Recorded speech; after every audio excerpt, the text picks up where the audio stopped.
Most book trailers have the same problem. They are trying to convince you that your book is already a movie. You know, with huge music and fake blockbuster pacing, too many characters, too much plot, and somehow, after 30 seconds, you still do not have any clue what that book is actually about. That is the trap. The goal of a book trailer is not to pretend your book is already a movie. The goal is to make a reader want the book. AI video makes book trailers more practical than they have ever been for indie authors. But if you use it to make fake trailers, movie trailers, it just makes it louder and a much bigger problem. So in this video, I'm going to show you a simpler structure, a 30-second book trailer that sells genre, mood, premise, and reader promise without trying to summarize the entire book. My name is Ekello, and boy, am I happy to be a nerdy novelist. And in the last video, we talked about the difference between comic pages and movie style shots. Same story, different kind of grammar. Well, book trailers have their own grammar also. They are not short films. They are not plot summaries, and they are not proof that your book deserves a Netflix deal. But a good book trailer is a focused piece of marketing. It should help the right reader understand the feeling of the book, the kind of story they are being invited into, and the reason why any of them should even care in the first place. That means restraint matters, especially with video, AI video especially, because AI makes it very tempting to generate more shots, more explosions, more characters, more everything. More locations, everything. Big, huge trailer moments, but more is usually the enemy of good, and especially when it comes to book trailers. Why do book trailers usually fail? It's honestly for a few reasons. First, they try to explain too much of the plot. A novel might have a rich world, multiple timelines, a magic system, a romance arc, a villain, prophecies, secrets, twists, everything. That does not mean all of that has to belong in your trailer. Second, they imitate trailers too closely. They just look like movie trailers. Movie trailers can lean into real actors and footage and audiences. They already know this language, audiences. A book trailer does not have that job. It has to sell the reader's experience. Third, they use generic spectacle, unclear premise. An AI-generated dragon flying over a city might look cool, but if it does not tell me what is specifically about what it is in the book, then it's just some kind of fantasy wallpaper. Fourth, they have no clear reader premise, none whatsoever. After watching the trailer, I should know what kind of emotional experience I am being offered. Is it a cozy mystery, a brutal space opera, a romantic fantasy, a dark academia thriller, or something like that? If I cannot tell what from the trailer, then it's not doing its job. Now, let me tell you what a book trailer should sell you. A good book trailer sells 5 really good things: genre, tone, premise, emotional promise, and 1 or 2 memorable images. That's it. Not the whole plot, not the entire cast, and not the full magic system. Absolutely not the full magic system. For an author, this can be incredibly uncomfortable because you know the whole book. You know all of the nuance. You know why chapter 23 changes everything. But marketing has to be simpler. The trailer is not the book. The trailer is the invitation. So if I were building a trailer for my Jumpbox universe, I would not try, and I mean, not right off the bat, I would not try to explain every piece of the lore. I would focus on the hook. You know, the ancient warrior in the forest, the technology across being able to go across impossible distances, the desperate escape of the warrior by this what feels like a magic item. that sort of thing.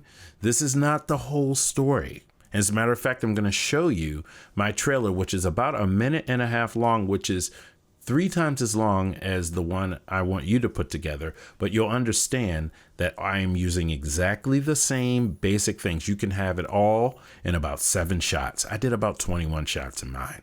This is not, like I said, the whole story, but it gives me a trailer spine. And this is what I like to call the 30-second structure. Here's a simple 30-second structure, 5 to 7 shots each with one job. Each one of them has one job.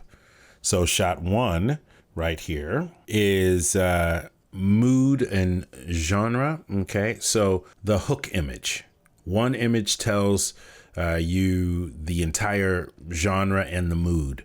For Jumpbox, I start out the trailer against a tree. It looks like everything is normal until a woman with distinctly gray skin pops into the picture. You know automatically that it's probably science fiction because she's wearing some kind of futuristic looking garb and she's got gray skin. So between those two factors, you're pretty much in the sci-fi genre, okay? So you've got the hook right off the bat. Shot 2 is the premise line, not generated inside the clip. Add it in editing. Keep it short. Something like, you know how the phrase, some doors were never meant to be open, that sort of thing. Well, do something like that as the premise. You know, feel the premise, okay? This is you. You have to use your imagination. I can't tell you exactly what to do. You have to kind of think of the thing that you want as your hook. Shot 3 is about world or conflict, right? Show the pressure. The soldiers in the forest, a nervous warrior as she's trying to evade them. A command that feels wrong, you know, where he orders Enoch out into the woods. All of those things are feelings, and you want to be able to kind of capsulate those things in a world building sort of moment. Like my world building moment in my trailer is you see the gray alien, and then she runs off, and then she runs the other way. She runs one way, and then she immediately runs the other way because she's being pursued by quite large armored individuals who are out there, obviously, to get her. Okay, so the 4th shot is character pressure. The soldiers coming to hunt her, right? A close-up of her face, fear, choice, someone forced towards the impossible, that sort of thing. She's right at the edge of it. You'll see in the trailer. She has no choice but to take a leap. Shot 5, the signature image, the Jumpbox cube, the activation of it, the thing that belongs to this book and to no other book. That is shot number 5. And then what you're wanting is something like a title card at the end that is nice and clean, Jumpbox USMC. And it's got nice typography and nice clean lettering and stuff like that. No fake AI text, no clutter, none of that stuff. The trailer I picked was purely a scene directly from my book that I could have gone completely with the 30-second template and just made it very, very succinct and tight. But I wanted to tell a little bit of a more suspenseful story and also show off some of my composition skills because I wrote all the music for it. But that's neither here nor there. You want that text to be very, very readable. You want to be able to, that splash screen at the end to be incredibly legible. And then you get to shot number 7, the call to action. Read now, coming soon, the date in which you're going to release something. Join the list, whatever it is. Whatever's true about that book, that's what you want to do. The whole thing right there, that's enough. The trailer does not need 20 shots, even though I went there and I decided to go and make a 1.5 minute trailer as opposed to a 30-second trailer. But I literally just tripled the amount of shots and made sure that every shot was doing the things in this sort of template. And remember, you really only need 5 or 6, maybe 8 shots at the very most to get all of those shots in. Okay, let's talk about a couple of rules that you're going to use when you're building your shot plan, okay? When you build the shot plan, I want you to use these rules. 1 idea per shot. No complex plot explanations. No generated text inside the clips. Add titles, captions, and calls to action in the editing. Do not introduce too many characters. Do not change locations every 2 seconds unless the location hopping is actually a point of the book. And do not use a beautiful shot if it makes the book look like a different book. That last one matters for real, because AI video will hand you the tempting image. Some will look expensive, some will look cinematic, some will make you want to rewrite the entire trailer around that shot. But if the shot is wrong, I swear if the shot is wrong, then you should reject it because it will take a person down the wrong path. The trailer is not a demo reel for the AI tool. It is marketing for your story. Now let's talk about editing, because it really does matter. It probably matters more than generating. The generating clips are only one layer. The trailer really comes together in the edit. Typography, pacing, music, sound design, title cards, and the order of the shots matter just as much as each individual clip. This is also where you solve AI problems. If a clip is strong enough, but the last 2 seconds fall apart, use the first 2 seconds, or something. Find those moments there. If the action is unclear, make the shot shorter. Absolutely shorter is better. Do not linger on a shot. The reason I say don't linger on a shot is because it feels like bad acting when you don't cut to the thing that it needs to be cut to quick enough. If the model adds fake text or anything like that inside the actual picture or anything, you have to regenerate it or crop around it, cut out whatever's going on. You have the power. If the character's continuity is not strong enough for a close-up, use the shot as a atmospheric sort of, instead of a story critical sort of piece of footage. The reason I say that is because very much like the protagonist in your story, when they aren't very strong in this entire thing, that's when things get a little bit long in the tooth as you're watching it, okay? You do not have to use everything that the model gives you, because sometimes it just gives you a lot of really cool stuff.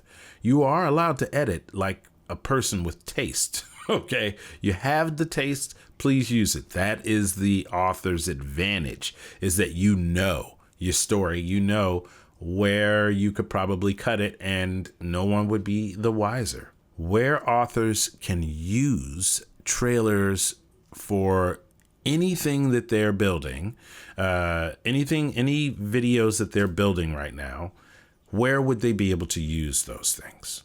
A trailer does not have to be the centerpiece of your whole launch. It can be useful in several smaller ways. Your author website, right here. The author website, your author website, or social clips. You could use a frame of it as a email header. You could use it as a pre-order page, build anticipation on the storefront or a landing page before you get even close to the release. You could do a reader bonus. That would be extra content for your list, your ARC team, or back of book QR codes. That right there is pretty much the sweet spot where someone gets surprised by scanning the QR code and it opens up a video that they can watch, and it's an absolutely cool little experience. I think that's pretty much the next level. And it gives you the ability to test your ads, okay? A paid test, right? Only if the message is already clear and specific.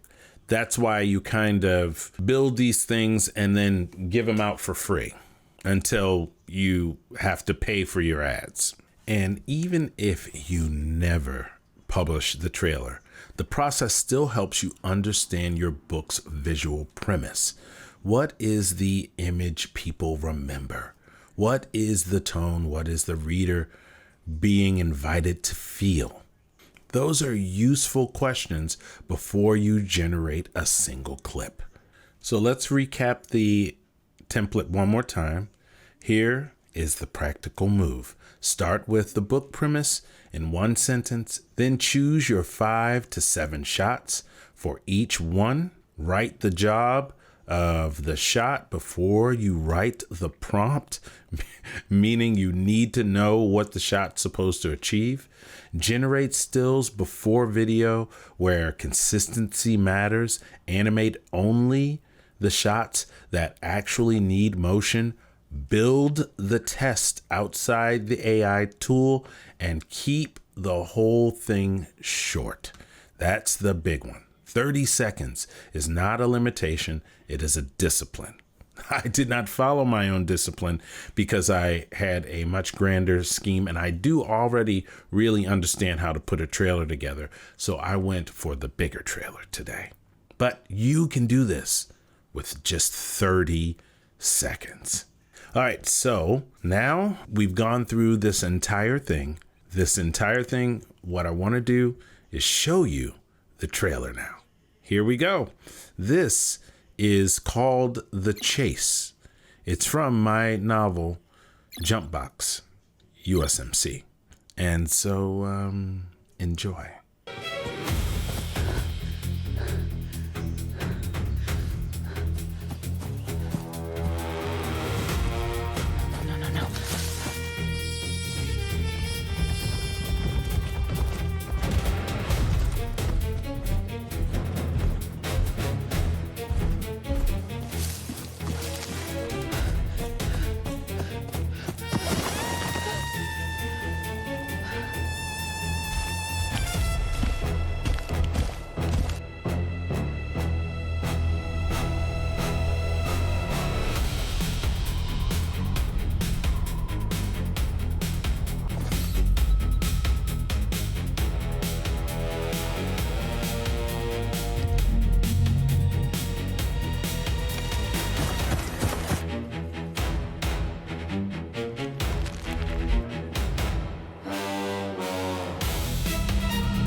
And that was the video. I hope you liked that trailer. The whole point was to show you something fully fleshed out, not just 30 seconds. And that's it. AI video is going to make book trailers more accessible for authors. That is real. But the opportunity is not to make fake blockbuster trailers or anything like that. The opportunity is to make focused, specific reader-centered trailers that sell actual books. Genre, tone, premise, emotional promise. One unforgettable image. That is the job. And in the next video, we shift from marketing to craft. Because AI video is not only useful after the book is done, it can also help you think through the action, blocking, rhythm, and staging while you are still writing. That is AI video as pre-visualization. Join me in the next video. I look forward to seeing you. And boy, am I happy to be a nerdy novelist.